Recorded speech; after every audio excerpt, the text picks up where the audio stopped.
here and to really use this day to celebrate, our community. And our community is made up of so many different people, businesses, individuals, ideas. But before we go too far, you should know who I am. My name is Javier Zaldivar. I'm the Executive Director of San Andreas Regional Center, and we have been very fortunate to be having wonderful partnerships, especially with Tracy, as we look at different ways of providing meaning to people's lives. But before I go even too much further, how about those Giants, huh? There was a nail biter, and I wasn't sure. No nails. But you know what happened? Then I got that rush, and I couldn't go to sleep right away. And I'm like, oh, it's already midnight, and I'm still here turning to bed. But it was a good rush, and I really did appreciate it. Now, this is the real world, and because it's the real world, if some of you are very task-oriented because you are business partners and business managers and you rely on programs, we're going to tell you right now, we are falling off the script because as life happens, and as you know as employers, sometimes things are out of our control, and what happens is that we're going to morph the day to make it work. So we're going to morph, so I'm going to go ahead and kick this off officially. Welcome to the 7th Annual again. We're very gratified.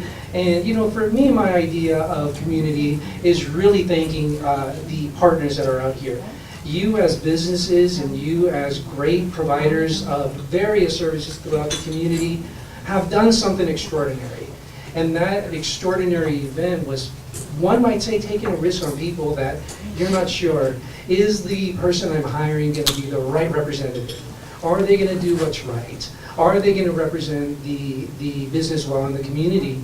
And what I am most gratified about is that you've taken a chance, and this is my 20th year providing services to the community of individuals with developmental disabilities. First, I started as an individual provider, as an ILS worker, independent living, and teaching people skills, and it really was a gratifying job. And it really does make you realize how, when you think you're having a bad day, you realize absolutely not. You turn that old frown upside down, and you really make the day good by how you choose to look at life. And now being here and being, now in this position, I am so gratified to continue the great partnership with many of the community businesses. And one of the things that I always look for is, how do people look at life? Do they look at ability or do they look at inability? And when they are tasked with inability, I am always grateful that in building our community, you don't shy away from it. And you as businesses have welcomed people in. And one of the things I was always asked when I started service coordination, when we would approach potential employers for employment for individuals, they would always ask, well, what's in it for me? What do I get out of it? And now, after so many years and so many great businesses and so many of you that have really stepped out of that comfort zone and you've really taken a chance with people, the pendulum has swung a bit. And so many businesses are now saying, this is how we benefit.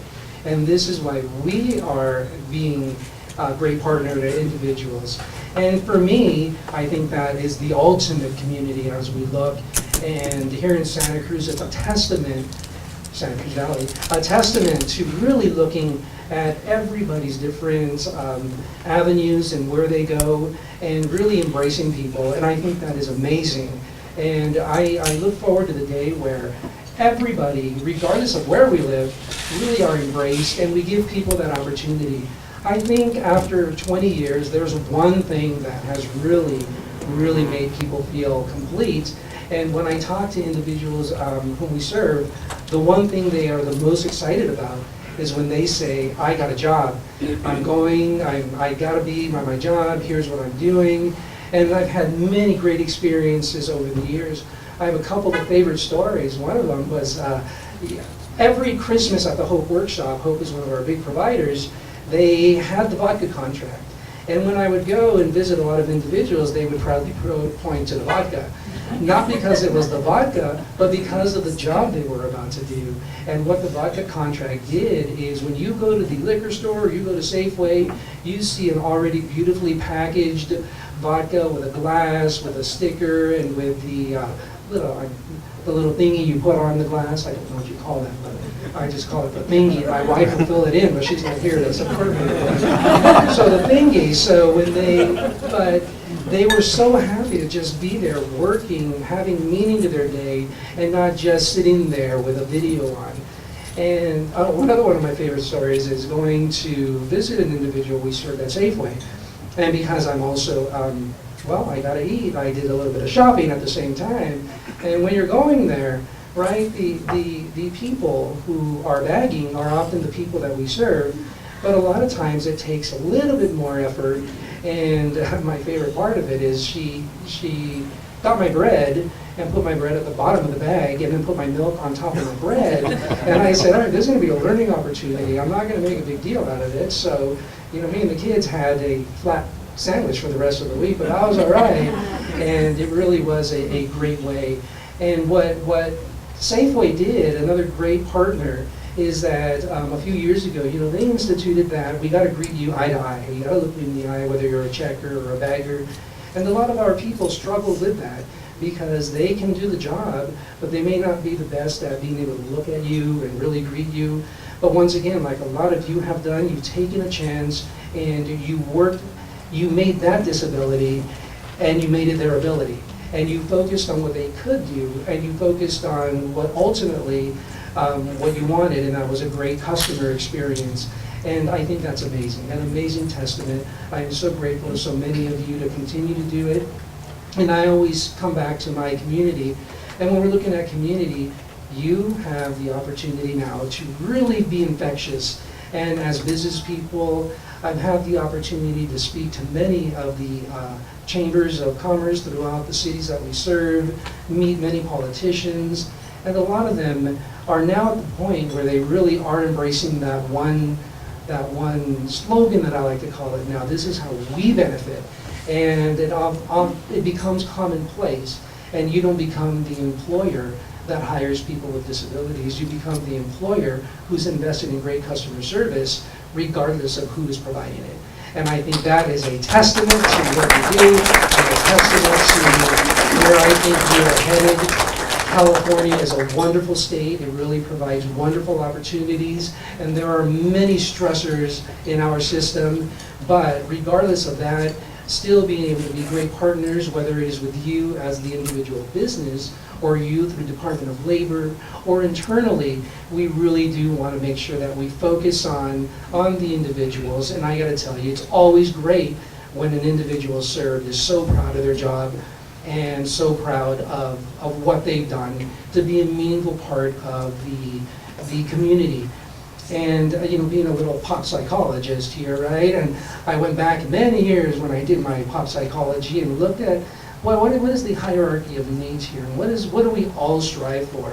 And I'm so happy that people are really embracing people with differing abilities and differing ways of functioning, and realizing that just like you and I, that they do strive to be accepted. And when you see the smile on their face, it should bring an instant smile to your face, because I think, once again, I keep coming back to my theme of community, and I think that is ultimately where we celebrate you today as community partners, and we celebrate you for being what I think warriors in the mission. And for everybody that tells you no, you look at how to make that no yes. And it's not easy. It really is not easy. But just like any employee, and I'm looking at my son, I go, oh my God, you are the worst employee ever. And for a number of reasons, but we work with him and we turn those inabilities into abilities, and we give him, just like we would everybody, the opportunity to shine and one day to find the footing. So that is a little bit about who I am. And part of my community also includes, I think, a lot of the great staff that really work behind the scenes. You're on the front line, and you really are there to make sure that the community in general, but my community also includes our wonderful staff that I just want to acknowledge for 2 seconds. Jeff Thompson has been here for many years, being a service coordinator. Paula Coons is now our manager out of the Watsonville office. Angel Burnett is our director of HR. Robert Avery, our CFO. Mike Healy, who is our director of client services. And they are part of the community that works behind the scenes so hard to make sure that we work together to really provide a meaningful day to everybody. And it is my great honor to welcome my great friend and the new director and your MC, but the director of the Developmental Services, Mr. Sandy Rogers. As a Californian, a very nonverbal Californian, as you will see as the moments keep moving forward, the pleasure of serving as a director of Developmental Services, the pleasure of last March being asked that, let's come to work by the Health and Human Services Secretary, Diana Dooley, who I am officially greeting you at this event on her behalf, because she knows that how important these events are truly for our great state of California. Please understand, when I say California, I'm a native California, as my parents, my grandparents immigrated, like many of some of your relatives, to the United States right around the early 1900s. And they celebrated what they believed to be a blessing of coming to this great state of California. And a great father, Manuel, and a great mother, Amelia, who taught me all the things I needed to know, even though most of the time I wasn't paying attention. I was a little hyperactive, and the good news was, I was born in 1945, and those words weren't even put together yet. I apparently smiled, I had more hair, and it was blonde, and I had blue eyes and an Italian-American family. Go figure that one out. Well, later on, years later in college, I heard of recessive genes. And so I have my share of recessive genes. The serious part is to commit yourself as a good California in what really is California, a nation state. Is it not a nation? It's one of the largest economies in the United States. With it comes one of the most diverse populations. Hooray, hooray. Very diverse population. Every 10 years, we usually measure it on 20 to 22 years, which is a whole generation. But every 10 years, the composition of that population has changed. Wow. If you like food from all over the world, you come to the right state. But if you really like different cultures blending together, looking for the best possible services for their sons and daughters, as this program provides the opportunity, as the epitome of a civil rights movement, you've come to the right place. With it comes challenges. With it comes responsibilities. And with those responsibilities comes great outcomes to each of the people we serve and all the people that serve them. Here today, programs like this, recognizing employers as one part that I will close with later on, what a good life is. So hold that thought. What a good life means to you. You have a definition, I hope you do. If not, I'm going to give you one before we leave today. A good life. Think about that. A good life. And those are the things that we will want to celebrate. Right now, I've been asked to follow an agenda. You know the probability of me following an agenda is? Oh, it's absolutely very good, because I went to Catholic school. Okay. Not the seminary. You'll see why. My grandmother, my Italian grandmother, was devoted Catholic and devoted to parts of Catholicism, the Blessed Mother, and she would say rosaries stereo, one in each pocket of her apron. Does that look like an Italian American? Absolutely does. Great cook. And Rose would say, Santi, you're going to be a clergy. She just didn't know what kind of clergy I was going to be. So, on that, I always like to talk about that a lot, because it's all about mi familia. Right now, I want to introduce Alta, and we're going to do a video, Challenge Your Assumptions. Oh, thank you very much. Pointing is really helpful for me, actually.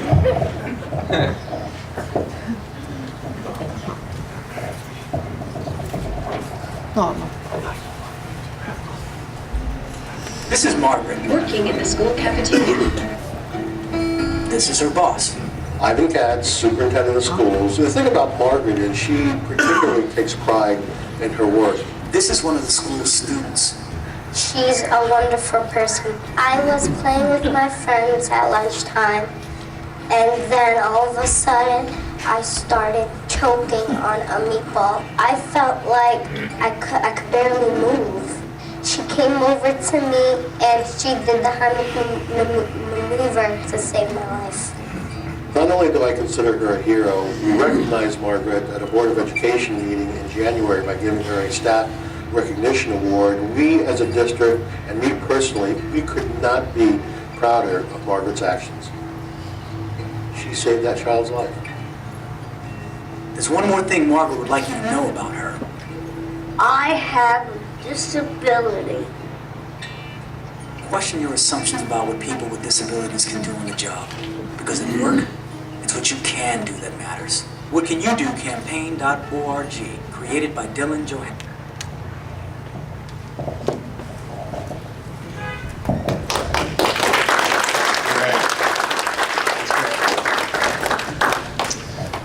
As I said a moment ago, I've been here in California quite a long time. This is my 47th year of providing services to individuals, Californians with special needs and their families. That 47 years was a blessing from the examples my parents showed. At 12 years old, my father, who was a business person in Fresno, California, that's where I was born. Come on now, I always do this. Anybody here from Fresno, California? No. Well, listen to this though. Listen to this. Many of us in Fresno, way before there was a reservoir, would travel to the coast because it was free air conditioning that my Italian grandfather said. In Italian, free is good. We'll go there. And we start coming here in little pilgrimages in a 2-lane road over the mountains into this great place. With that experience that I've already alluded to, came a commitment by my father, who is a businessman, participating in organizations before this great act was created. This is the Lanterman Developmental Disability Services Act. It would be impolite for me ever to start any speech without mentioning to you what the civil rights movement, the national civil rights movement in the 50s, actually created the occasion for other acts that emulated that great Civil Rights Act. It's impressive. This was done by, guess whom? Moms coming to the Capitol and looking for better options for their sons and daughters, other than the over 100, about 12,000 to 14,000 individuals living in state hospitals in that era. They were the preferred option when you didn't know where you were supposed to go and what other options you have. There was no special in education yet. None of those opportunities were afforded yet, and we were still thinking in that era that that was implausible. With those moms came the voice, and we're here to speak for justice was an absolute great speech one of those moms made. And they found this portly fellow. Portly is okay, is it not? Especially if your name is Frank Lanterman, smoking a cigar just like they show in the movies. And a conservative is the word he used. He never used the one word conservative, Republican. And those parents approached him, and Jess Unruh, who was the Speaker of the Assembly in that era, put them together. He was a Democrat, a famous Democrat, put them together. Remember, there were no term limits yet. So you really were in the spirit of people who were born themselves in early 1900s, trying to figure out how to get things done, even though in some cases the philosophical differences were profound. And those parents provided the opportunity, those moms, to let's find some middle ground, to provide opportunities for individuals to have a good life, which I'll talk more about later. Here comes the Lanterman Act in that era. And from that Lanterman Act opened gateways to all kinds of services for people with special needs. That's what some of our lives were built on. Those of us, as I was talking about, I'm at 12 years old going with my father as a businessman who was recruited with an association of retarded citizens, the terminology was used at that era, as a community-based program in Fresno that would be the first beginnings of access to service. Otherwise, you stayed at home. Think about that. This is not 100 years ago. This is not 100 years ago. And from there, we grew. But on that visit to, believe it or not, a state institution at that time had something like, I think, over 2,500 persons living there. And it was in a small community south of Fresno called Porterville. And there's my sister and I, who was 5 years younger, visiting as family members to dignitaries visiting this state-operated program. And that, my father said, had the biggest influence, and he repeated that to me for many, many years. Every year we talked about, what was that trip like? Where were we going to go? What did you learn from there? And I got to see, at that time, over 300 kids of that 2,500 were under the age of 8 living at that state-operated program. School was not an option necessarily, and that program had to create a way to create something that resembled early education for persons with developmental special needs. That, again, as I like to reinforce, was not 100 years ago. That was not even 50 years ago. That's pretty impressive where the policies go, and it depends on everyone in this room and all of your predecessors that saw the wisdom of speaking the voice of one. And from there comes the Lanterman Developmental Disability Services Act. Who would have guessed, in my case, that right out of graduate school, I would go to work there. But my father knew it, I knew it too, as a special ed teacher, and subsequently after 5 years, leaving there, going to be a program director at Stockton State Hospital, because my interest is working with little hyperactive kids just like myself. That was no place like home there. Oh boy, that's really terrific. I'm getting paid to do this. This was a lot of fun. Met lots and lots of people, and 2 years later, after being the program director at Stockton State Hospital, the governor of California, what was his name in 1975? Oh, I remember, Jerry Brown. And Jerry Brown was getting lots of criticism, part of your history lesson today, about the conditions he inherited that were at the 11 state hospitals. So he decided, prior to that, there were double directors at each of the state hospitals, both for people with mental health issues and people with, then called mental retardation, but intellectual challenges at those 11 state facilities, as I've already mentioned, to make a single head at each of the institutions. And I just happened to be picked then, just turning about between my 30th and my 31st year, a director of Stockton State Hospital. It's not about my career, it's about placeholders for what was going on during the time, looking for people that actually had backgrounds in the service that for the people they were to provide that service to. Actually had some understanding about learning theory.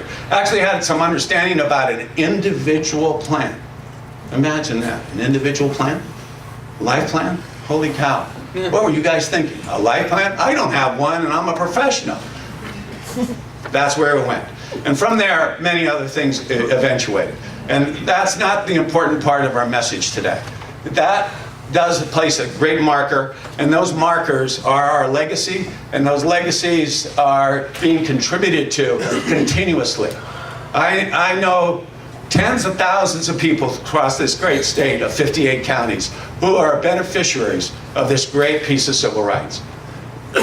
And each of us have an immediate responsibility, because you happen to be in this audience, to take notice of how you can contribute to that continuation, of how to conduct ourselves as good citizens by taking care of all of our fellow citizens. And never underestimate the power of one. You're going to hear me say that more than once. I think you understand what the explanation of the power of one is. Just don't underestimate it. And on that, I want to introduce another video. What will it do? What will you do?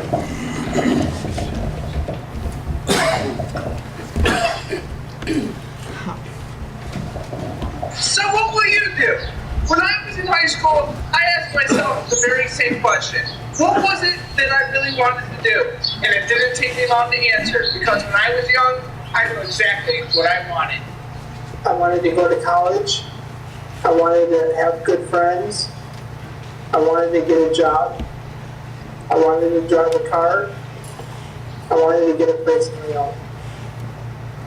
But when I told people what I wanted to do, a lot of people weren't on board. They told me that I couldn't. They told me you can't because you have a disability. But I kept my goals. I worked hard. I believed in myself. I only listened to the people who said that I could. And I got the support and tools I needed. And now, I go to college. I got my drive. I'm working on my driving. Also working on getting my own place. I got a ton of good friends.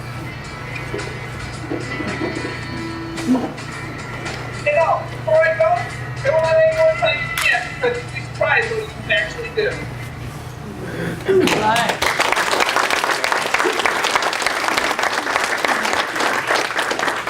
Business people, and most importantly, as good Californians. So you can look at your program. Like sometimes many of us learn two different ways. Some of us learn through here, through our ears. Some of us learn through our eyes. And sometimes it takes both of those to make it happen. So we're here today to recognize the following groups of people. Arrayas Systems, Inc. And you can hold your applause to the tail end. First Transit, Fox Socks, Hanson's Feed and Pet Supply, Harbor High Cafeteria, In Shape. Moment of silence on that one. Okay, In Shape. Marina's Candies on the Wharf. Oh, no calories, by the way. They tell us, they bless all their stuff, no calories. Marshall's, New Leaf Market, West Side. Pizza My Heart, Santa Cruz, also yummy. And the Avenues. Let's give them a warm welcome.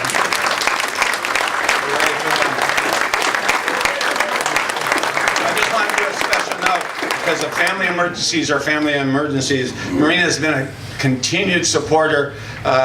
Because of that, they were not here today. I believe that's still accurate. Either way, our thoughts are always with them. Aren't they? Aren't they with them?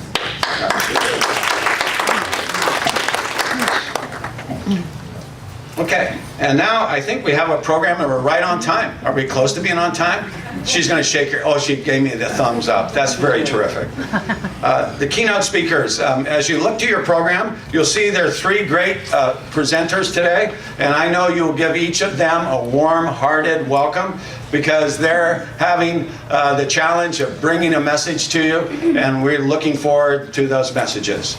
It's my pleasure to introduce the very first speaker, Wade Garza, UCSC Dining Services. Wade, come on out.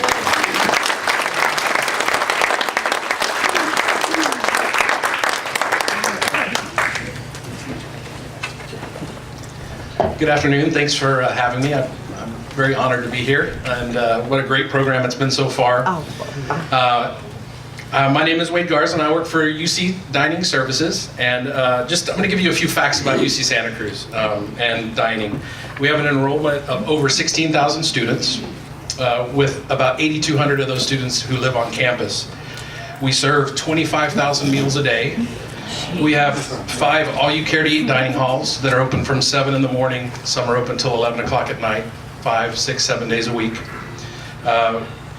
We have 3 cafes, a convenience store, grocery program, 4 coffee bar kiosks, a catering department which does things like sandwiches for 6 people, all the way to a plated dinner for 400. We just did the Founders Dinner this past weekend at the Coconut Grove.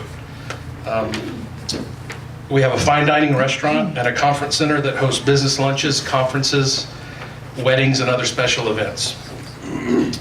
Because of that volume, we're one of the biggest employers on campus. During the school year, we employ about 650 part-time students, about 200 full-time career staff, managers, and administrative support staff. We depend on several campus and contracted entities to provide us with direct support, mostly in the form of preventative maintenance and repair. And we have contracted Hope Services, and they work in one of our dining facilities, and they run the dish room during our busiest time of the day, which is our breakfast and lunch period. I can't say enough about the excellent job that they do, and I'm so grateful to have them, in the units that I work in. One of the best things about working at UC Santa Cruz is the diversity that can be found on campus. We have 18-year-olds who are living away from home for their first time in their lives, and they're working their very first job. And they might be working right next to a person who's 80 years old and has been working the majority of their life. We have people from all different parts of the country and many different countries around the world. We have people from different socioeconomic classes, from different races, religions, different mental and physical abilities, and on and on. Indeed, diversity is an integral part of the university's mission to teach, discover, and serve. Our current Chancellor, George Blumenthal, believes that, quote, diversity enriches everyone by ensuring that students, staff, and faculty engage with people who bring different sets of experiences, values, and views to the classroom, the laboratory, the art studio, and the dining hall.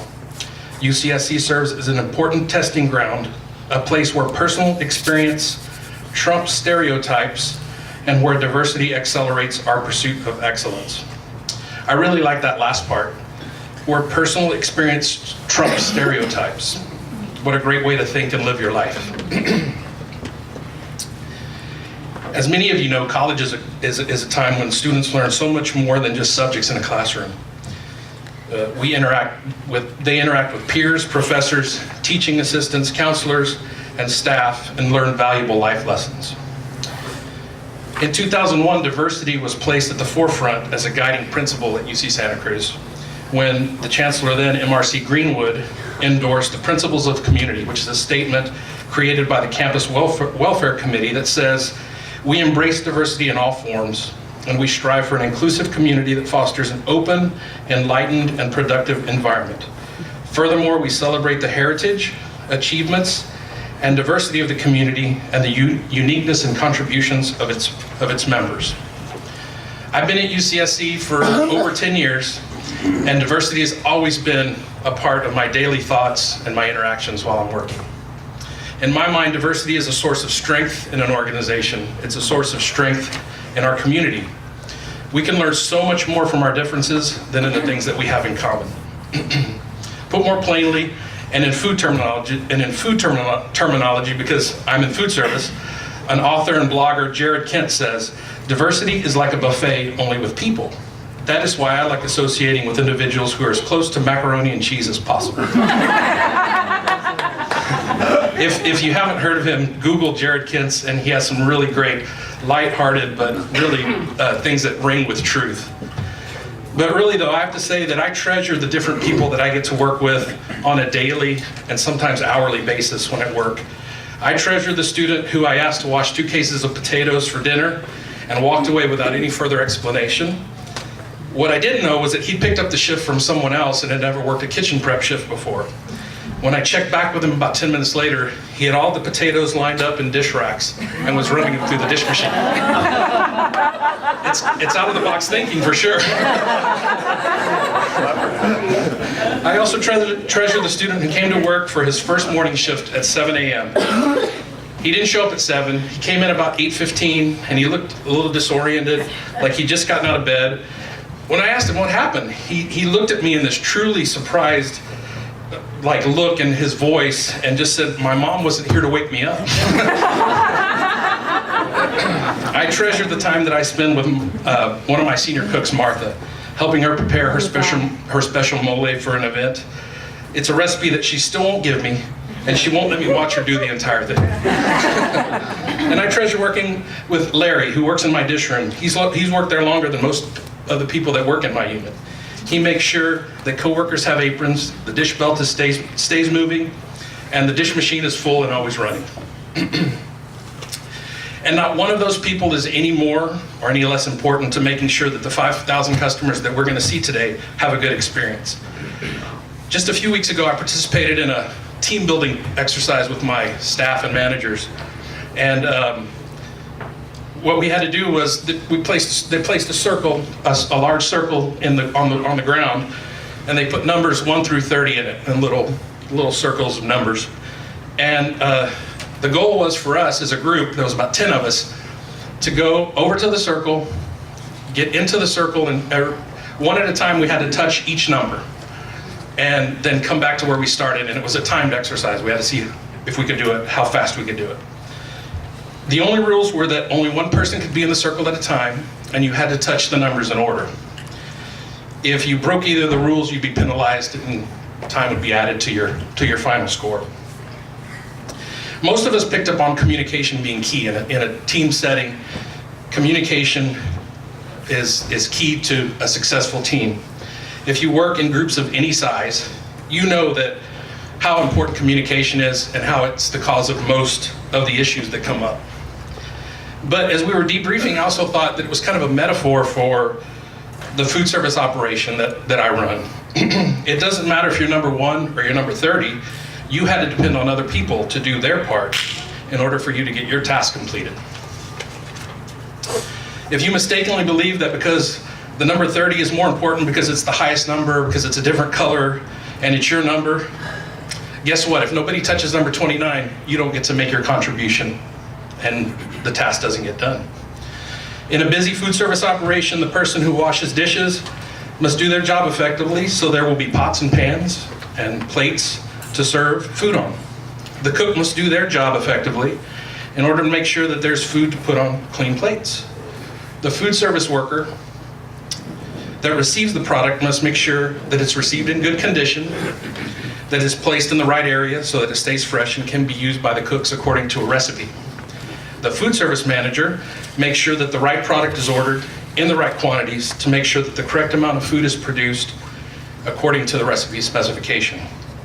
The executive chef makes sure that the recipes are written with correct ingredients and methods so the food can be ordered, produced, and served correctly.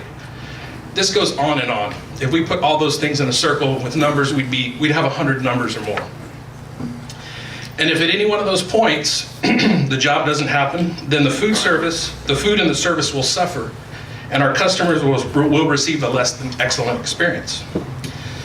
I'm standing here today with you while back at my unit, my team is making sure that things are going well. And I'm pretty sure they're going well because my phone hasn't buzzed at all. So they do an excellent job. So that's just the great thing about a team. So as we're here today, I want to finish by saying that while I focused on diversity and the differences and celebrating the differences, I also want to acknowledge that there are some very basic needs and wants that tie us together as human beings as well. We all want to be empowered and involved.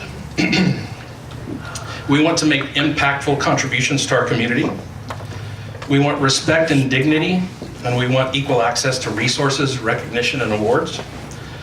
The Chinese general and philosopher Sun Tzu, who lived around 500 BC in ancient China, said something to the effect of that there are a finite amount of musical notes, but when you combine them, there's more melodies than you can ever listen to. He said there are a finite number of primary colors, but when you mix them together, there's an endless amount of shades that can be created. And there are only like 4 or 5 basic tastes, but when you combine them together, they yield more flavors than you could ever taste. So we're all the same, and we're all different. What a wonderful place to be. Go Giants.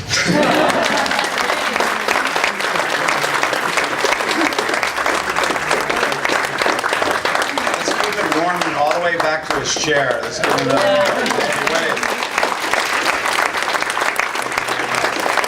How many of you worked in food service? Come on, raise your hand. I know they come up. I have 2 hands because I'm ambidextrous and I worked in food service. It was a great experience, and it really did introduce you to how pulling together works, because I know how it went maybe like you did, but it didn't get pulled together. And holy cow, you get feedback real quickly, don't you, Wade? Well, next great speaker is Danny Keith, who's the Santa Cruz Warriors corporate sponsorship. Danny, where are you? Right here. Oh, right there. I know.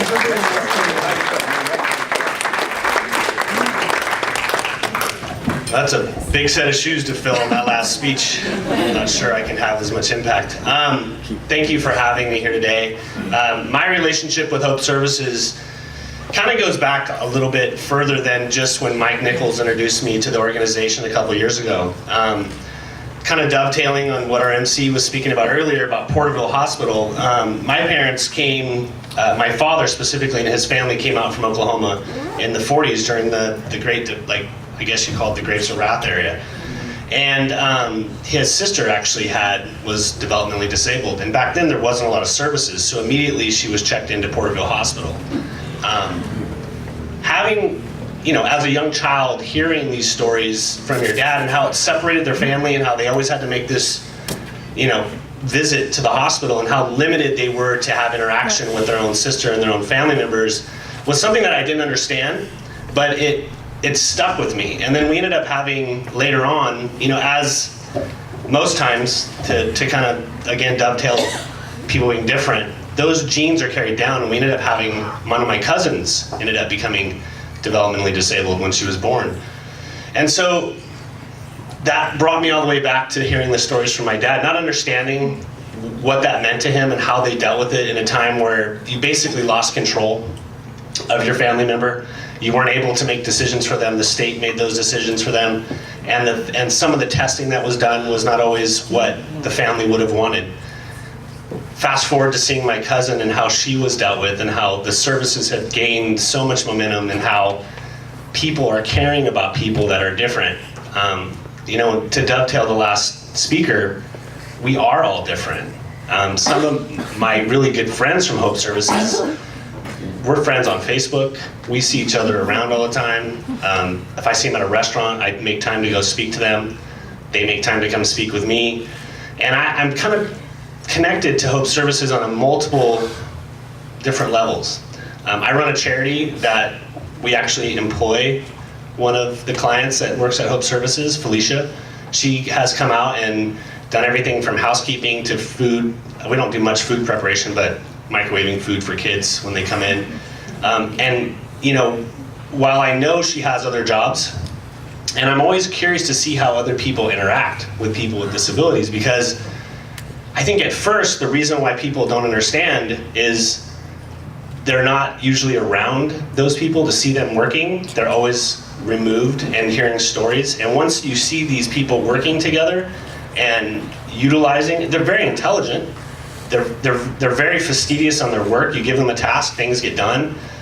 It's usually their own way that it gets done, but it gets done nonetheless. And then the stories you hear from people that work together with them is enlightening. It's amazing to see people partnering up together and getting a job done when in real world they might not even speak to each other.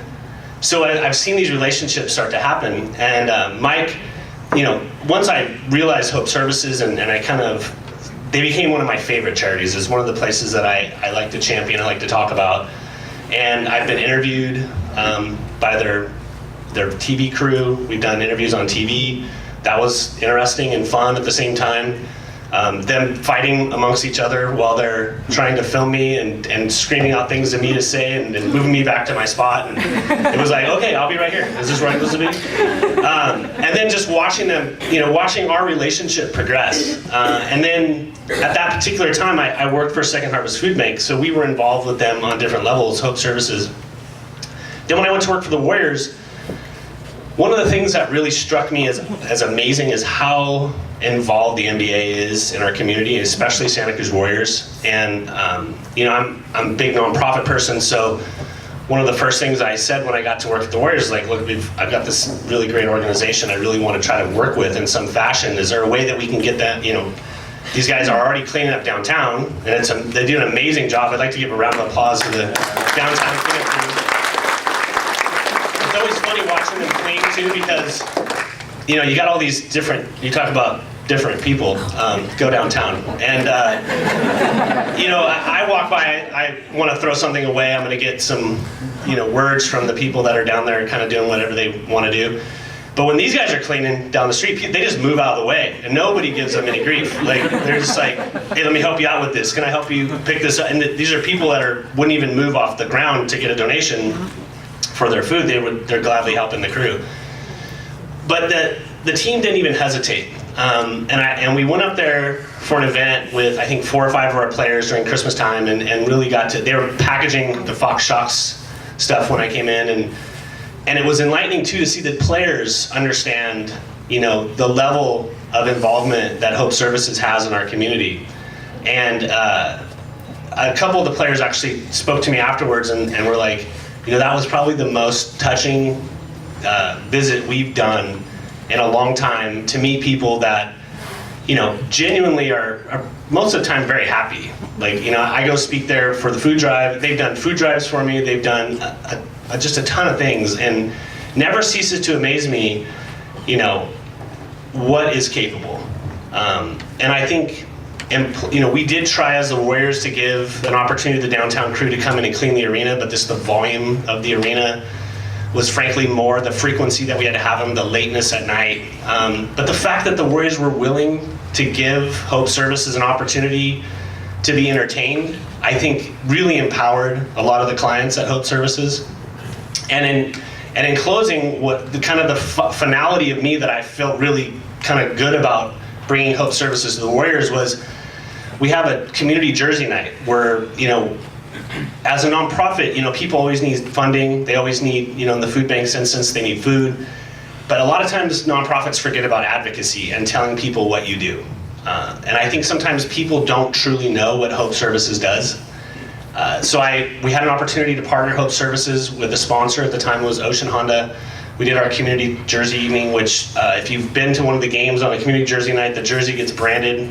This particular situation was branded Hope Services and Ocean Honda. They get to auction off the jerseys at the end of the night. The other cool thing was we were able to get, you know, the Hope Services media team in there to do interviews and interview the coaches and the players, and they just did an amazing job. And I'm proud to say that a lot of our fans walked away knowing a lot more about Hope Services because they had an opportunity to get exposed in an in-game opportunity. And at the end of the day, Hope Services actually raised the most money out of all of the community jerseys that we had for that season. And I truly believe it was the people that were working at the table. And there's a lot of people behind the scenes at Hope Services that really do a lot of hard work, and I really applaud them for their diligence and perseverance to get that message out. But I do believe it was when people were walking up to the table to understand what Hope Services was and the message that they were able to give to those people was why people supported Hope Services. And I hope that I know that I personally will maintain a relationship with Hope Services all the way back to when I was a little kid, hearing from my dad how much that just kind of broke their family and how it was really hard for them to leave their sister in a hospital, to watching my young cousin be supported and have opportunities, and then watching a lot of my friends at Hope Services that utilize that service and are being given opportunities to work and have an impact in our community. And I know that as long as I'm involved with the Warriors, and I'm pretty certain even if I'm not, that we'll always want to have a relationship with Hope Services. And I just applaud the services that you guys provide these guys, and I'm proud to call them my friends. So thank you.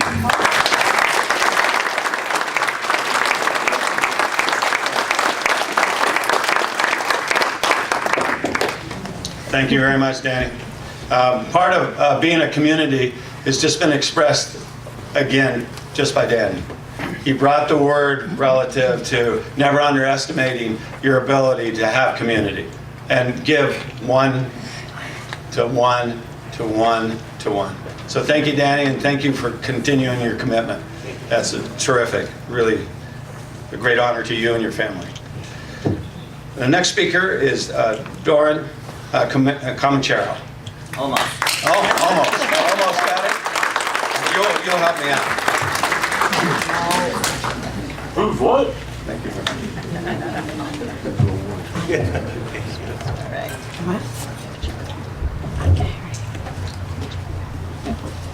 I'm going to just take a minute to read through this before I make any comments. Just kidding. Good afternoon. My name is Doran Comanchero. It's not the first time I've shared that. And I'm the founder and director of Food What. And before I begin, I'd like to invite you to join the Food What crew by saying our name properly. So it's Food What. So if you would say that. Food What? Okay, now I feel at home. Thank you very much. So I'm gonna, just for a little context, I'm gonna share a little bit about Food What, and then I have some stories to share about youth who have been through our program. So Food What is a youth empowerment and food justice program. We work with low-income and struggling youth from throughout our county, from Watsonville to Santa Cruz.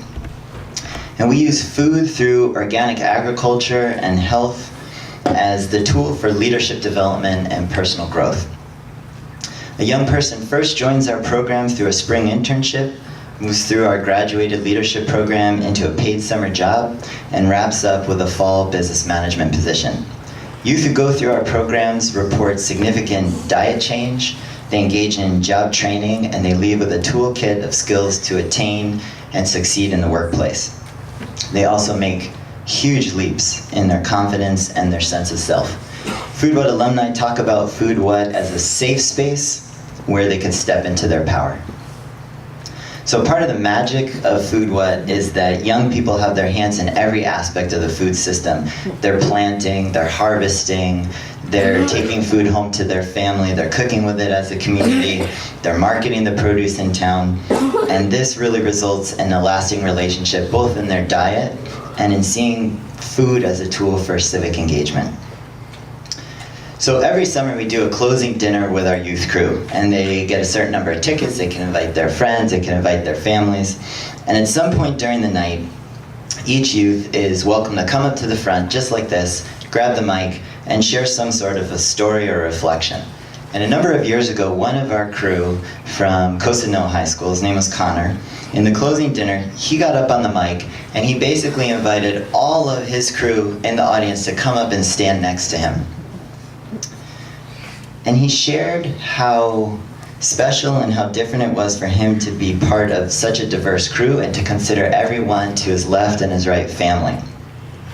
He remarked how in school the skaters sit with the skaters, and black kids sit with black kids, and surfers sit with surfers, and white kids sit with white kids, and punks sit with punks, and he kind of went through and he said that at Food What it was different, and that really meant something to him.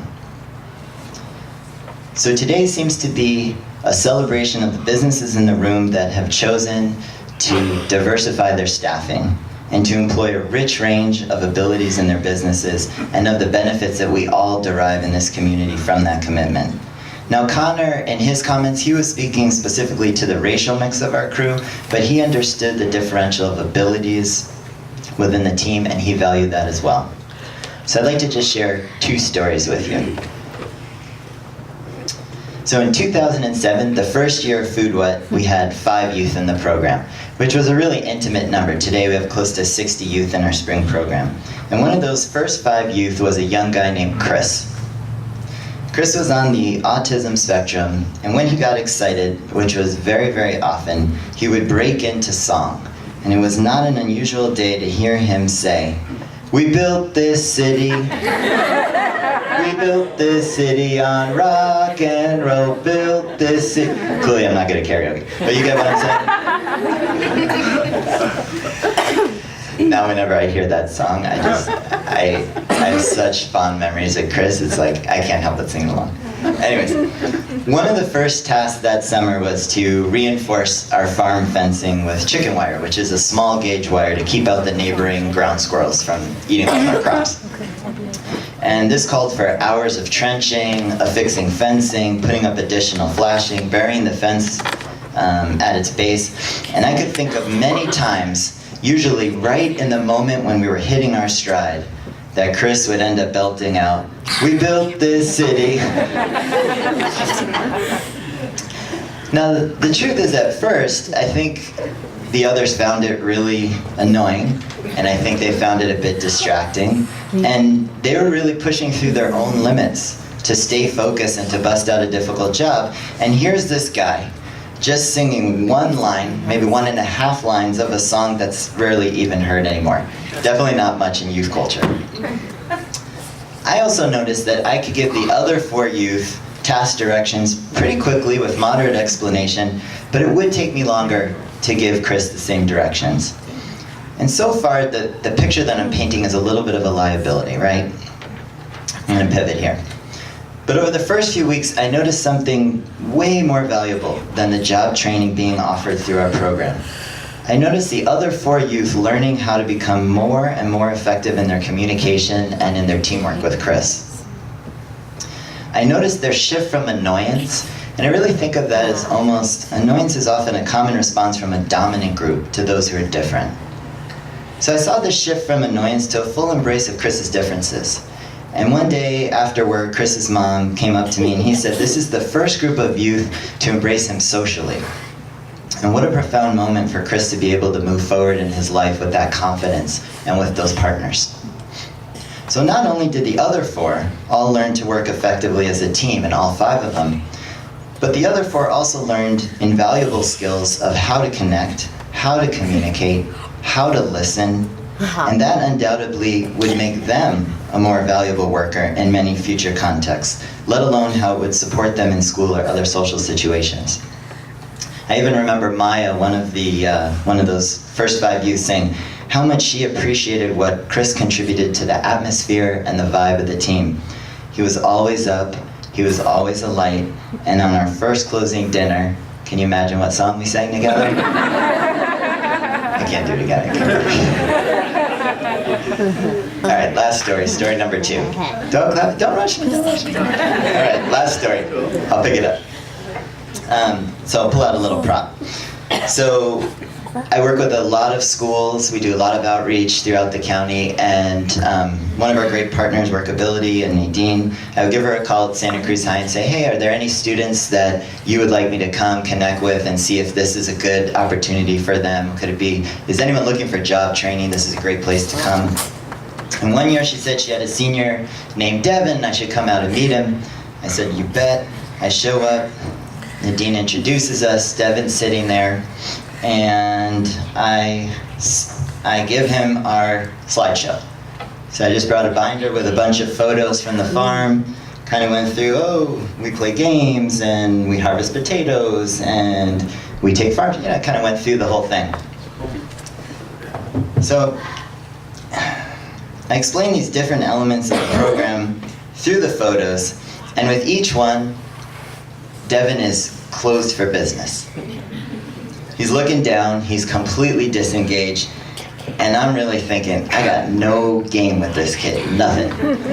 And so I turned to the last slide, which was a picture of a pie that actually Chris and his partners made the first year. And I say to him, Devin, do you like pie? He kind of looks up and goes, yup.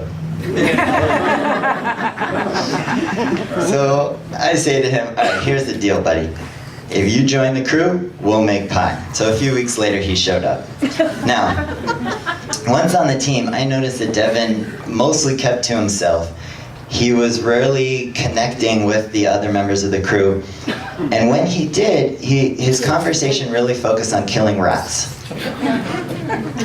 So just to give you a little background with Food What, once a week in the summer job training program, we all sit together as a crew in a circle and we do something called straight talk. And it's exactly what it sounds like. We give each other direct feedback.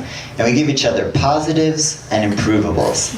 And please hear the difference between a negative and improvable. So we give each other positives, what we're doing well, and an improvable, what could we do better, what could we do smarter, what could we do differently.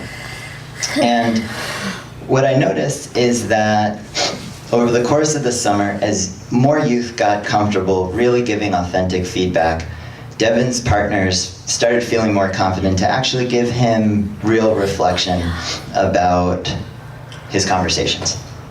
And Devin really took this to heart, and with some supportive conversations from staff, he really made a shift. And at the same time, something really awesome and unexpected happened on the farm. We had a short row of willow trees, about 5 willow trees that maybe they were about 10 feet tall, and we needed to take them out because we needed more sunlight to our outer row of pumpkins. And so I gathered the crew. I said, does anyone want to spend a few hours sawing and hacking them back? And Devin nearly jumped out of his seat at that opportunity. He was so excited. So first we had a safety conversation for all of you safety conscious people. Yes, we did. So he took all 5 of those trees down in an unbelievably short amount of time. He collected all the debris, he cleared the area. He did an exceptional job. And when he was done, he was beaming. And not just a cute little, but like straight up, I won the lottery. Wow. The next day he came in still in the same great mood. And no more talk about the rats. So we kept giving him more and more responsibility to do the absolute hardest physical tasks that we could find on the farm. Luckily with farming there's tons. And Devin got stronger and faster with each one. No one could keep up with him, but he was really happy to have partnership with any of the crew who was willing to try. And he started sharing his own life story with the rest of them. He started chatting about things he saw around town. In short, he was using hard physical labor as an anger management tool, and he was succeeding 100% of the time. At the end of the summer, it was very easy to write him a stellar job recommendation, and he applied and enrolled to an advanced job training program in San Jose that September. By the end of the year, he had landed a job with the Californian Civilian Conservation Corps, and he was doing trail maintenance. Farming plus 1,000, trail maintenance, burly work.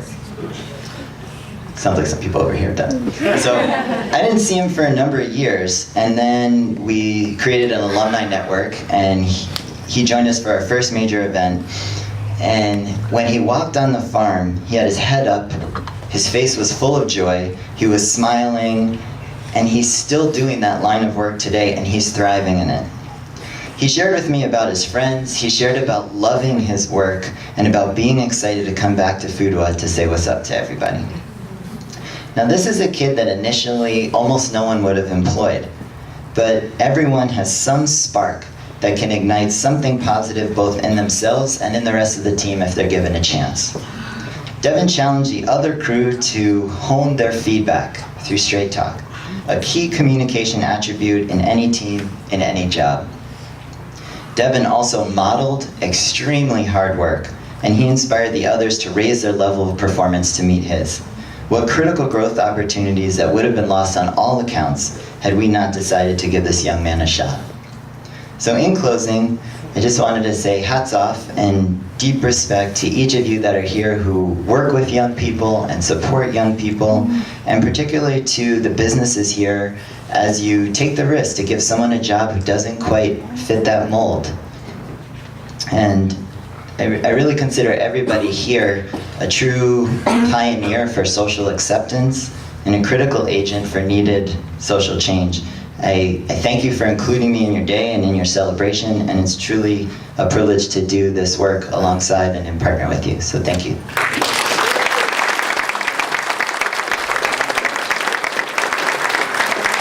Thank you very much. Thank you very much.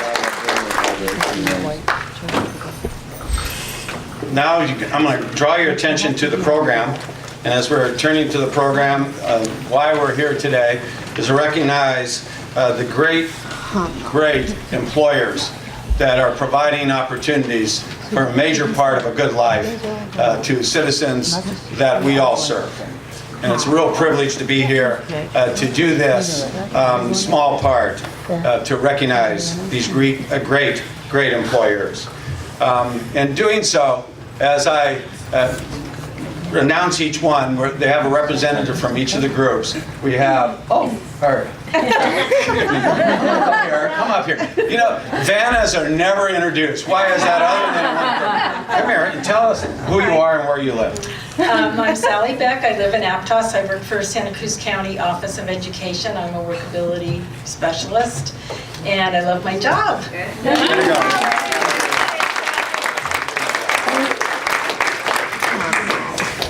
Let me just give you quickly a snapshot of what a good life is. Every one of these great speakers today define the elements of a good life, and a couple of them actually talked about all the elements from the perspective that I have taught to me. A good life is the opportunity to have what? Good work. Work that you're respected for the work that you do, you're compensated for, and you want to be there. It adds things to your overall life. The opportunity to choose where you're going to live and with whom you're going to live. Not somebody else's choice, your choice to have that opportunity for that kind of choice. And sometimes, like many of us in the room, I'm sure, you make choices that are not so good. But you can correct those. It's not just a one-time event. It's a never-ending story. Altogether is that you get to have the opportunity to have socialization. You pick who you are going to be your friends and for how long they're going to be your friends and the lifelong relationships that build from it. Everyone in this room has all of those aspects, access to those aspects of a good life. Not all of our citizens have been afforded that, and we make it our business. You will pledge yourselves today to make it your business to provide the occasion for people to have a good life. Are you with me on that? Are you with me on that? Gotta hear you. Gotta hear you. You never pass up one opportunity. And today we're recognizing folks who provide the occasion for those great little elements to happen in people's lives. And the first recipient is Reyes Systems Inc. A representative from Reyes.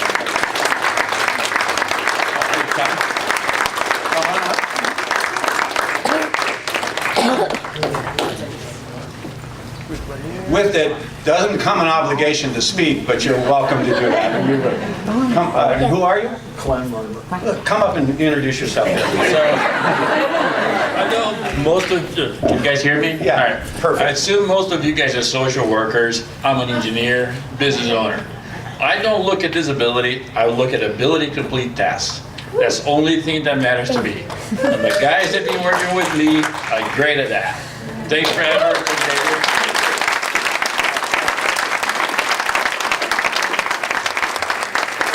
Couldn't hear clearer words than that. Thank you very much. A great employer. First Transit, Representative First Transit. Right here.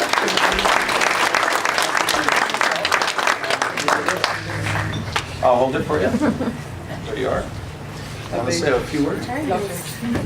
Camilla Schaefer with First Transit, and it's a great honor to be recognized, and I'd just like to say how much I value the relationship that we've established with the Department of Rehabilitation. We've had some wonderful team members join us, and it's also wonderful kind of full circle that we serve so many of the consumers of the San Andreas Regional Center through the work, so it's women.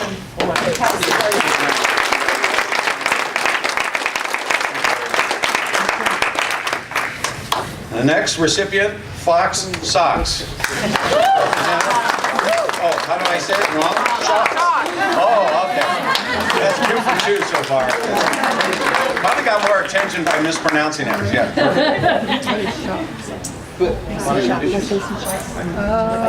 Come on up. Hi, Fox Shop. There we go.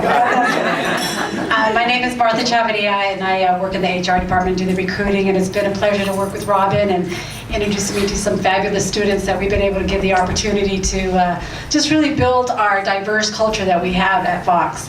And just listening to all the speeches, you know, that team building, that coaching and mentoring that we do there, that's what it's all about. That's what we do, and that's how we work as, you know, in building an enriched community. And working together as a partnership just values and empowers everyone. Woo.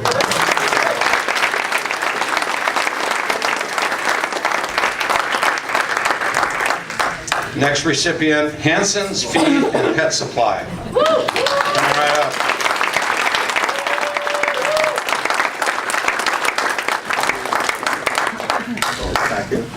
Right, go Giants. Very cool. So unfortunately, I am not Richard Hanson.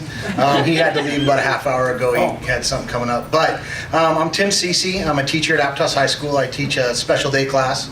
And one of the classes that I teach is community-based instruction. And as a lot of you might know, it's not easy to get somebody on board to take a chance with a lot of our students. And Richard did not hesitate when we asked if we could come and work for him. And since then, he's been a fixture in our community, and he jumped on it. And this young man next to me is Isaiah Morales. Isaiah was one of the first ones to work at Hanson's Feed. He graduated last year. Richard took him on as an employee since graduation. He continues to work there, and it's been a great work.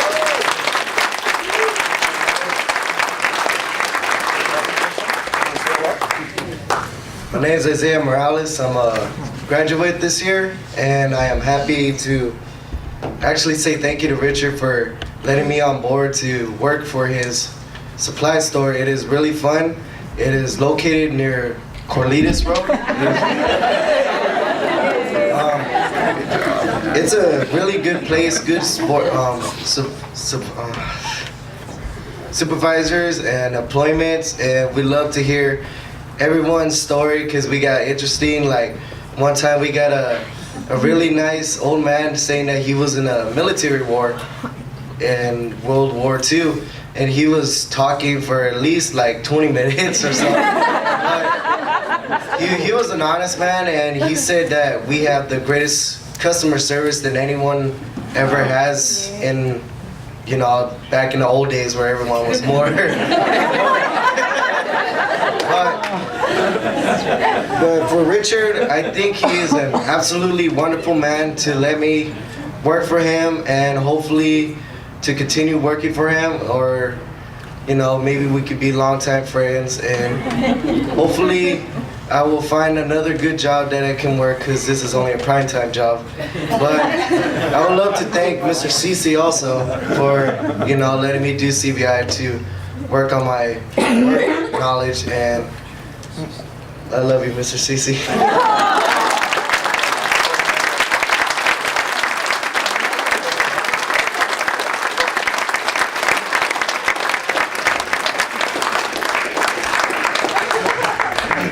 Great job. That's a great job. Harbor High Cafeteria. Harbor High.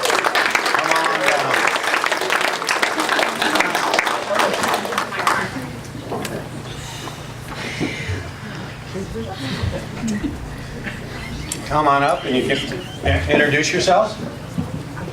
My name's Jackie Russell, and I'm the lead in the cafeteria. I'm Gina Navaroli. I'm the food service lead at Harbor High also. And I just wanted to say how much these students benefit our program. They take on a tremendous amount of tasks for us to complete our jobs. So without them, it wouldn't run as well as it does. For us, it's really fun to watch, like Kayla, who came as a freshman and is now a senior, has a job at Pizza My Heart. And she can relate to all the kids, everybody. She can look them in the eye now, she can talk to them, to watch the change in these kids, just working in the cafeteria and having to deal with other kids and confronting that, not being afraid of them anymore, is amazing, amazing. Our kids, there's no way we could do that cafeteria without them.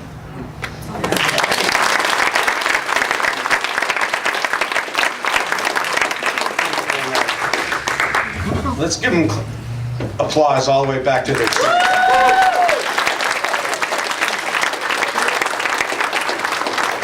Thank you very much. In shape. Come on down.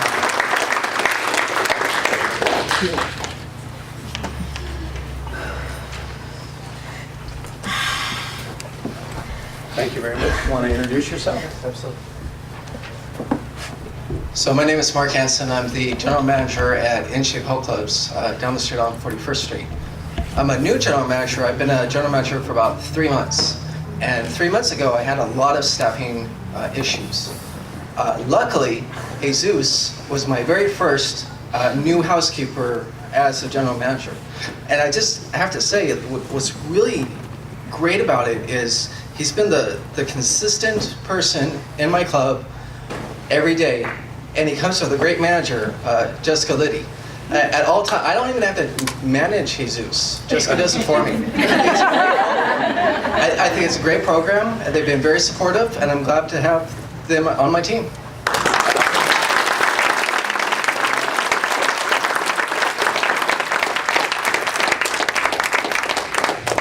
Doesn't get better than that. Keeps on giving. Marina's Candies on the Wharf. They're going to be. They're not here today, right? Yeah. Yeah, but the award is right here. Marshalls.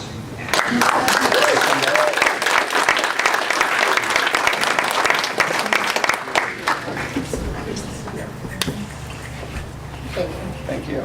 Here, I'll hold this and you can say something. Oh, you're almost going to try to get out. My name is Lita Laidlaw Hunter. I'm the operations manager at Marshalls, and thank you for this honor, and I look forward to continuing to work with community services. Thank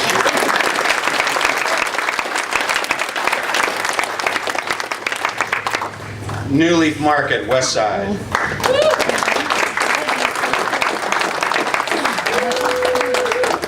Really close.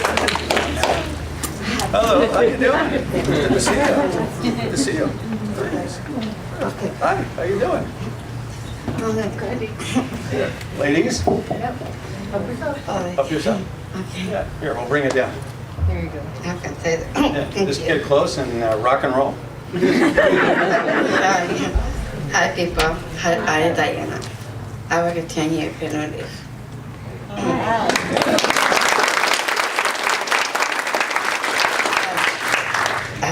I can a coffee and I can a machine people. Help Vanessa, help with Diana. I can a shower faucet. Oh gosh. See me people, sorry.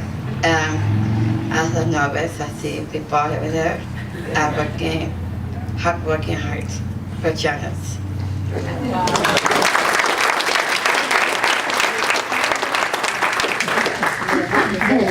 Yeah, come on up. And we can do it. Nah. Jay can do it. My name is Vanessa.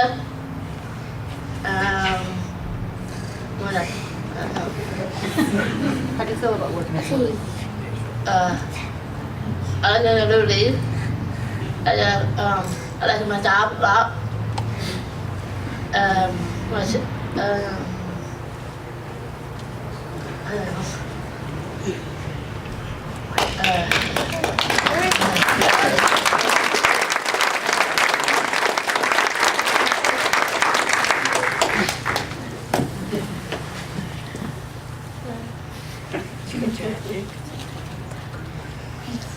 Oh, some letters like.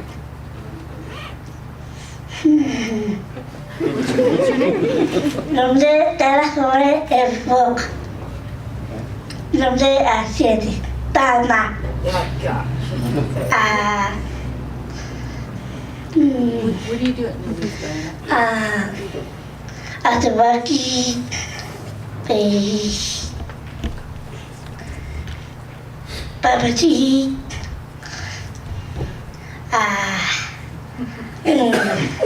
Oh, Mr. B. BB. Bigathlon. And Slack. Yeah, I'm not sure if she's speaking English, but I know that you were in Spice and Tea, right? Yeah. And coffee. Coffee, the party. And the shadow boxing? Yeah. That's right. Thank you.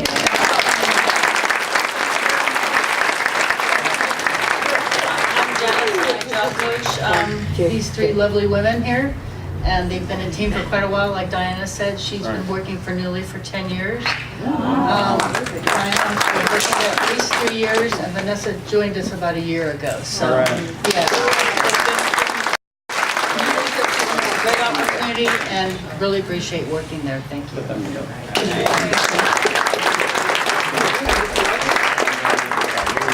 There you go. Sorry, I didn't mean to stop you from Power ladies, power ladies.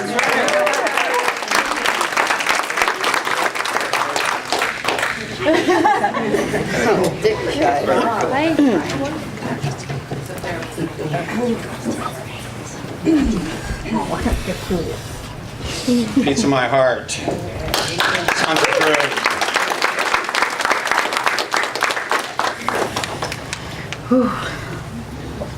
Hello. Congratulations. Thanks. Thank you very much. Hi, my name's Kayla Williams. I work at Pizza My Heart. It's a great job. I do lots of fun things there. I even clean the glass and do the cheese. And boxes, which I don't like. But it's a great job, and I like it. Thank you, everyone.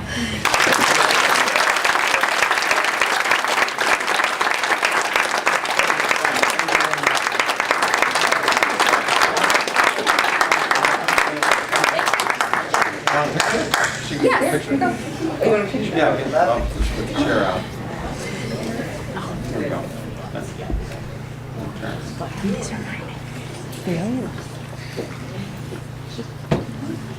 Perfect. Congratulations. Thank you.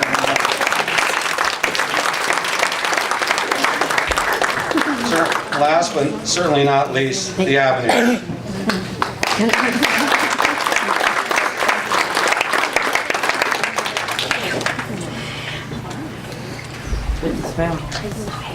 Hello. Congratulations. Yeah, of course. Great, thank you. Hi, my name is Andrea Turnbull, and I'm the Employment Services Supervisor at Community Connection and also the Avenues program. Janelle, who actually is the supervisor for that program, couldn't be here today, so I'm filling in for her. I'm going to keep it really brief. She actually wrote like all these words, and I'm not going to say them all because I feel like these guys are the ones who really should be honored here today. We provide mental health and substance abuse recovery services for people who are dually diagnosed. So for people who are suffering from mental illness and a co-occurring substance abuse disorder. And these guys are our peer aides, and they rock. We are so lucky to be using this evidence base of using peers in our model to provide services to their peers. And really, like, this is what it is. This is what it's all about. People serving people who really understand what's going on. And we are just so grateful to have these great guys working for us.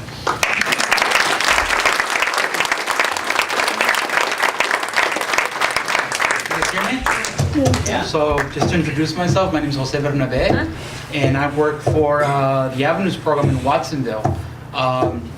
So just to let you know about my background, you know, I was raised in Watsonville, you know, had brothers, had sisters, you know, everything I had, and unfortunately one day I developed schizophrenia. With my schizophrenia, I was sent from left and right to hospitals and everything for 8 years. Finally, one day, somebody introduced me to the Mariposa Wellness Center, which is the building that we work out of for the Avenues program. And one day they asked me if I want to be the receptionist. It was a stipend position. It was about 2-3 days a week. And I said, yeah. So my story is that I did about 7 years of doing that, of volunteer work, and finally somebody offered me a job as a peer aide. And I did the interview, and I winged it. I did great. I know I did great because everybody was smiling. So 2 weeks later, they called me in the office, and my boss, Janelle, says, you know what, Jose, congratulations, you got the job. I work with, like Andrea said, I work with a group of participants, and they either have drug or alcohol problems and mental illness at the same time. And one thing that I can do to relate to my job is that I have schizophrenia. And I can, you know, I know what they're going through, you know. Just a little quick update about what happened to me one day. We were in a group, and one of the participants was acting really weird, but that was because of his illness. And the staff said, hey, cut that out, or, you know, stop. And it really, really hurt me because, you know, I've gone through that, you know what I mean? And for somebody to tell somebody to stop and don't do that, you don't know what he's going through. And then, you know, I talked about it. I went to staff and I said, you know what, this is inappropriate. And I'm the one that ended up being right. You know, so yeah. Yeah. And one thing that I really love about my job is it keeps me social. It keeps me out in the community. You know, I wasn't in the right direction before I got sick. I wasn't in the right direction. I was either going to be in jail or in the hospital or, you know, beat up somewhere. And they gave me the opportunity, and, you know, it's the greatest thing that's ever happened to me, you know. And I did not graduate high school because of being hospitalized so young. And it is very, very hard in this economy to get a job without a high school diploma. And just, it's a very, very big blessing. And I want to say thank you for all your support. And thank you for just believing in people like me who, you know, really, really try hard. Thank you.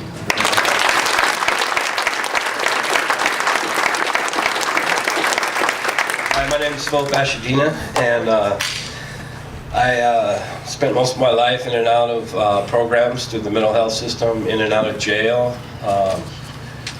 And I started volunteering at the Mariposa Center too, and now I've been working for the Avenues program. I'm a program assistant for the Avenues, and I've been working there for almost 2 years, and it's like the longest I've ever had a job, so I'm pretty excited about that.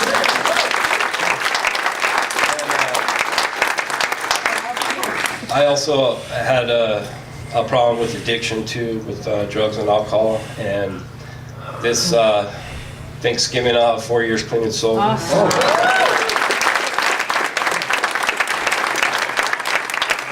And it's truly a blessing to work where I work. I mean, it's given me a purpose to wake up in the morning, you know, to get out of bed and to come to work, and it's changed my life completely, man. And I'm thankful to be here today, and thank you.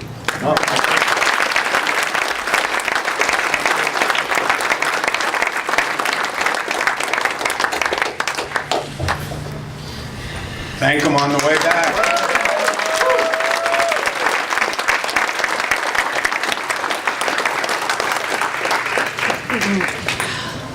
For closing remarks, it's really hard at any one of these types of events, even though it's warm in here, right? It's warm in here, but it's warm in a lot of different ways. You're hearing right from here and goes right to here. I sure hope so. Right from the heart. Closing will be by Lene Libertrod.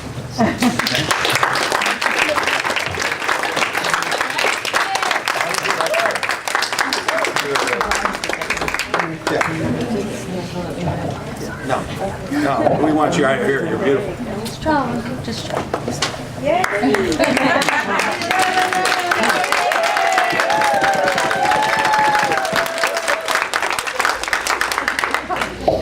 Thank you very much. My name is Lene Libatra. I work for Department of Rehabilitation, and I will be brief because I know it is warm and want to get going. So this is National Disability Employment Awareness Month. The theme is Expect, Empower, and Employ. And I don't know if anybody remembers, but there was a famous educational study done a while back where researchers came into a classroom and said, these certain students are what we call late bloomers. They're people who will, given the right attention, will really start to perform and succeed. And the gist of the study was that if the instructor expected that they would succeed, they would treat them in a way that they would, and lo and behold, the students actually did flourish. Even though there actually wasn't any merit. There weren't any late bloomers, there wasn't anything, they were just students that they picked. And so if we expect from people that they can be employed, that they can be successful, then we give them that opportunity by the way that we treat them and by how we work with them.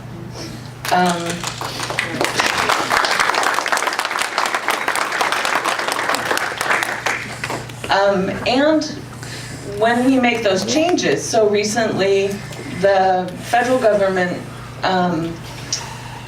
finally wrote the regulations to the 1973 Rehab Act, Section 503, that federal contractors are now required to, hold on, I wrote it down. That they're required to affirmatively attract, retain, employ, and promote people with disabilities. So there is an expectation now from sort of above that this should start to be the norm. So with all of these things, we are hoping that the almost 70% unemployment rate of people with disabilities should now start to be affected, and that is what we are all working toward. So.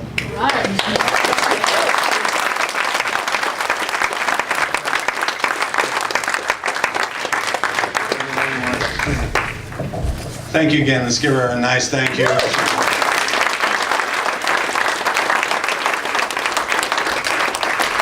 As today is a celebration for so many people's lives, what they have added to their lives because of others, and together, it's a good life. And that good life has all kinds of returns. On your program, I want to ask you to pick up your program and take a look at other people we want to thank. They're always embarrassed as they're being thanked.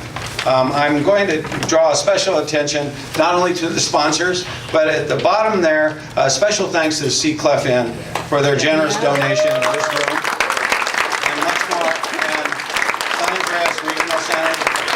And don't forget, those of us who are up here and all of you who really do great work continuously, the program has been filmed. And you can see yourself, as my son Santi always pronounced, on TV sometime in the near future, at your will, at 3 o'clock in the morning for those of us who are asleep, who worked in food service. But I think you've added to your day just by hearing some of the stories of your fellow citizens. Is that not true? I mean, it's just a good life. And what we put into that life never forget that, hold on to hope. And always remember to be generous about what you do and share what you have. Thank you very much. Bless you all. Awesome that you guys got this award. How does it feel for you guys to be able to be employed by the Avenue and have, you know, this honor of being honored by having this award? Such a big blessing, you know.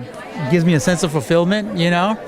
It's just one of the best things that's ever happened to me, you know, and I'm so lucky to work with Phil here and, you know, just out in the community with my friends, and it's a good experience.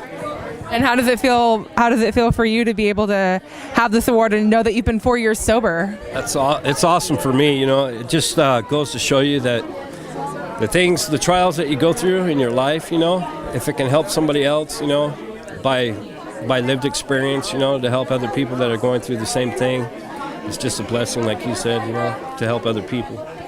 Well, thank you guys so much, and congratulations for you and for you for also being 4 years sober. That's, you know, amazing to hear. So thank you you're so welcome. For multiple users.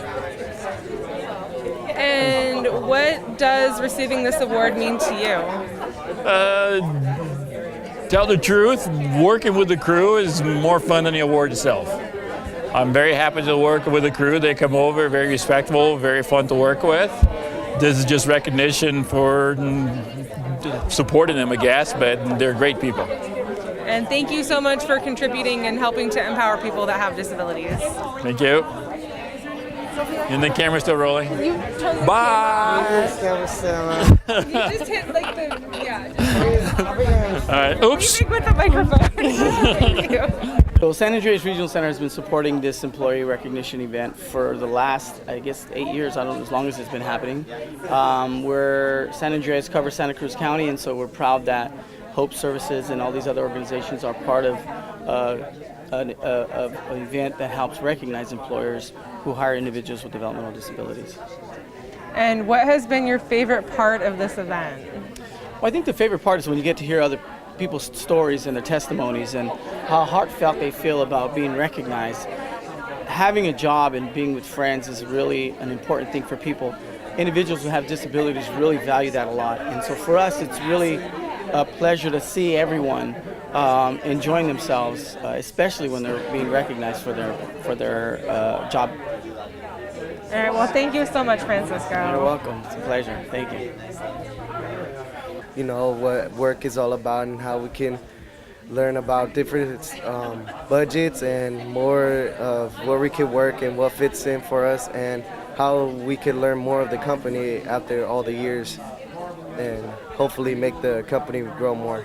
And how long have you been working at the Feed and Seed? I've been working it since this year. I started last year when it was like this month, and then we finished till I graduated, and I'm still working there. Oh, well, congratulations on that. That's awesome to hear. Thank you. And are you enjoying the event? Oh, I'm loving it. There's nothing else more better than I could do right now than enjoying and helping other customer service and getting to know a lot of new people and their stories. And how do you feel about your boss getting an award for... It warms my heart because he actually does deserve it. He's been working since 1982, somewhere around there. Oh, wow. And he's been a really excellent boss. He puts me at work. He tells me what I have to do, and he keeps me focused on what projects there is to do. Oh, that's awesome. And do you have a favorite part about this event, or do you just enjoy it all? What's my favorite part is going on hay deliveries. Oh, you like the hay deliveries? Yeah. Well, can you tell me a little bit more about the hay deliveries? What's involved with that? Well, I have another employee. There's two more named Steve and Kent. Steve is the one that's in control of the hay delivery. And me and him love to tell jokes and have a good time and deliver hay to people outdoors. And mostly it's just like out of the country. And we meet some outstanding people that are really nice, generous, kind. And sometimes, don't tell Richard this, but they give us a little bit of tips after the hard work we do. Okay, your secret's safe with me, I promise. Well, thank you so much, and congratulations, to your boss for receiving the award. Thank you.